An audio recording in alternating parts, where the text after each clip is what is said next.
Selamat datang di Lambe Sundel. Sebelum Anda nikmati tayangan berikut, silahkan klik like, subscribe, dan klik notification bell.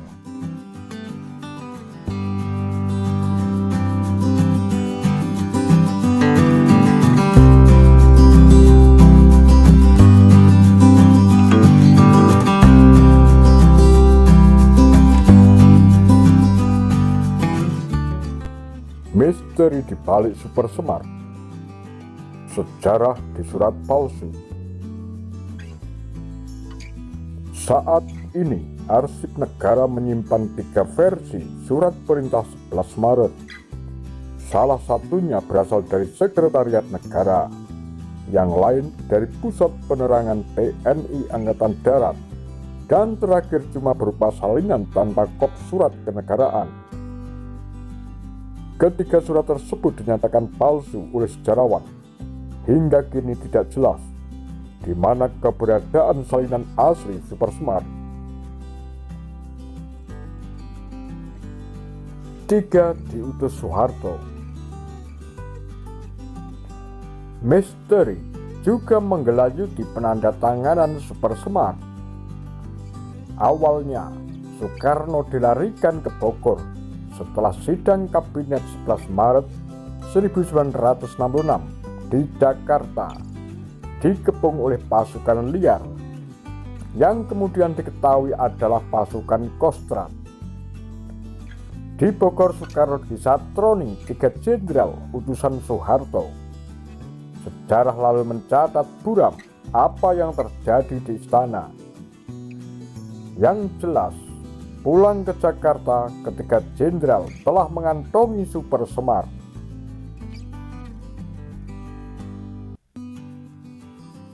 Sebuah pistol dan amuk massa. Tidak jelas bagaimana Soekarno mau menandatangani surat yang praktis melucuti kekuasaannya itu. Kesaksian pengawal Presiden Soekardjo Wilardjito menyebut Soekarno ditodong pistol oleh seorang jenderal utusan Soeharto. Catatan lain menyebut Soekarno terpaksa membubuhkan tanda tangannya karena saat itu Istana Bogor telah dikepung tank-tank TNI dan ribuan massa yang berunjuk rasa. Serah kuasa Jenderal Bintang 5. Super Semar diyakini tidak menyebut secara eksplisit penyerahan kekuasaan kepada Soeharto seperti yang dipropagandakan oleh TNI. Dalam pidato Soekarno pada tanggal 17 Agustus 1966, ia mengecam pihak yang telah mengkhianati perintahnya. "Jangan jegal perintah saya, jangan saya kentuti," pekiknya saat itu. Soekarno kembali menekankan Super Semar bukan transfer of authority, melainkan sekedar surat perintah. Surat istana berkop militer.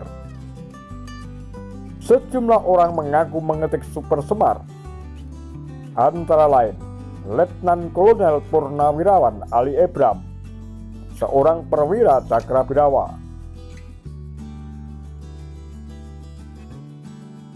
Menurutnya, ia mengetik naskah Super Semar dengan didampingi langsung oleh Soekarno. Namun sejarawan Irlandia Benedict Anderson mencatat kesaksian perwira lain bahwa Super Semar ditulis di atas kertas berkop markas besar Angkatan Darat. Artinya, naskah Super Semar tidak disusun oleh Soekarno. Gerak cepat Soeharto.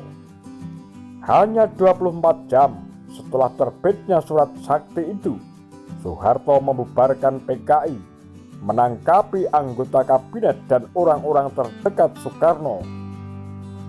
Menurut adik Soeharto, Probo Sutedjo, surat itu tidak secara eksplisit memerintahkan pembubaran PKI.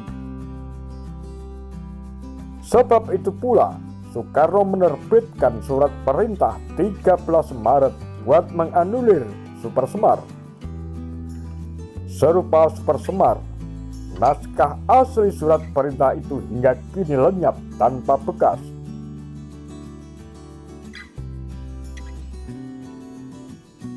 Terbenamnya sang putra Fajar. Setelah kekuasaannya dilicuti, Soekarno diasingkan dari kancah politik di Jakarta. Ia dilarang membaca koran atau mendengar radio. Kunjungan keluarga dan layanan kesehatan dibatasi. Sementara itu, Soeharto mulai membangun kekuasaan dengan membentuk kabinet dan membujuk parlemen untuk mengesahkan Supersemar dalam TAP MPRS nomor 9 garis miring MPRS garis miring 1966.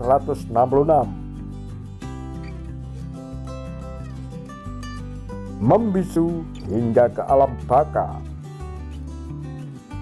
Supersemar pada akhirnya digunakan oleh Soeharto untuk melahirkan rezim Orde Baru.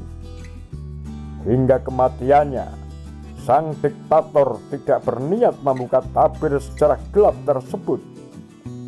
Begitu pula dengan orang-orang terdekatnya.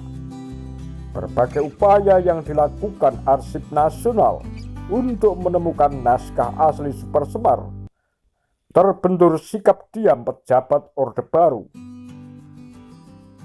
Saat ini, semua saksi kunci Supersemar telah meninggal dunia. Bagaimana menurut Anda? Demikian kura-kura Tagar Lambe Sundel.